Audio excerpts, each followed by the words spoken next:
So, we're here to talk about time management. Now, time management is one of those things that it's always seemed impossible to master. So we'll start with the first part, which I would say is to actually, have a goal in mind of what you're going to do every day.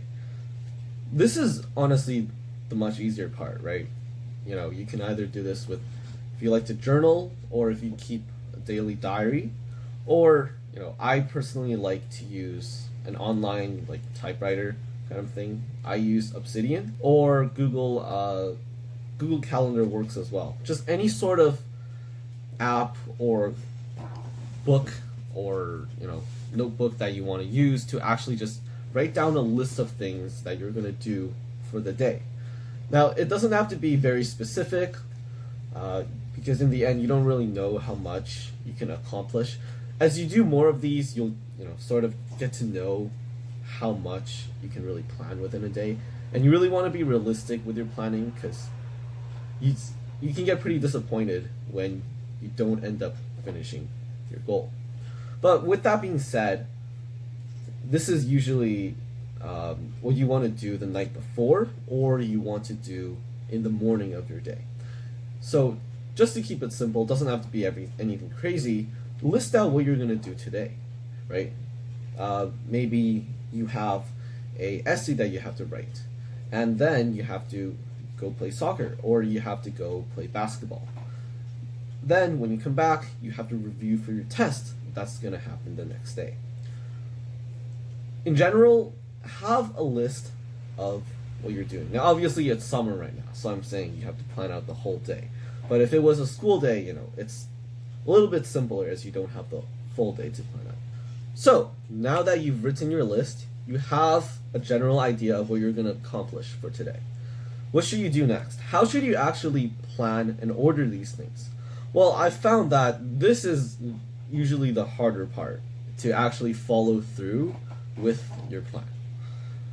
Now, what I found, and a lot of studies online have said this as well, is that you should generally try to keep the harder things to do in the morning. So once again, this is summer, so you have the whole day to your liking.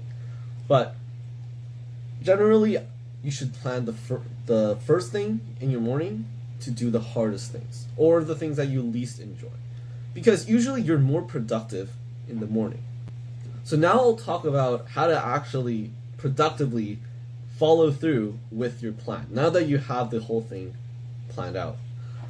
I would say a lot of the times you see the ginormous or the huge amount of tasks amounting in front of you, and then you feel a little bit intimidated by that task. I would say that instead of looking at how much you have to do for the day, especially in the morning, it could be quite, unsurmountable if you just look at how much you have to actually go throughout the day.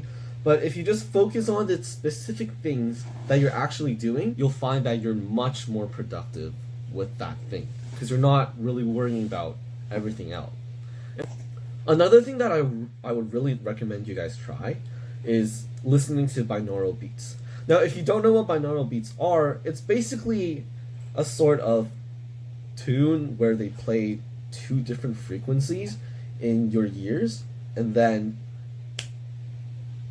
well, I don't know the exact science behind it, but they found that when you listen to binaural beats, it makes you a lot more productive. And in fact, humans are the most productive when you listen to 40 hertz binaural beats, which is a crazy thing, right?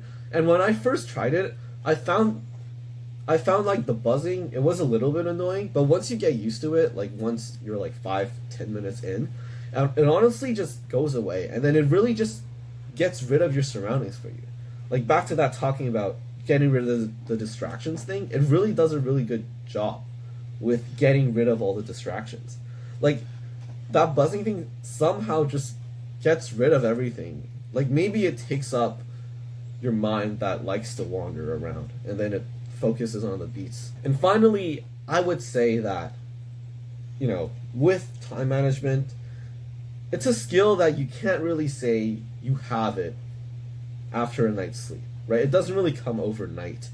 It really is something that you need to build towards, and you need to stay disciplined throughout a long time to actually build this skill up. And once in a while, you have a slip up and you have an off day, and that's totally fine. But what's important is your overall progress, what you're doing every day on a daily basis. If you have an off day today, well, make up for it the next day. Make up for it the day after. In the end, as long as you're progressing every day and you're doing something, it's better than doing nothing. So, I hope this video was really helpful, and if you enjoyed it, please leave a like and subscribe to the channel. We post really great advice to IB students, and even if you're not an IB, you can still follow us, and we hope you enjoyed the video, and we'll see you guys in the next one. Peace.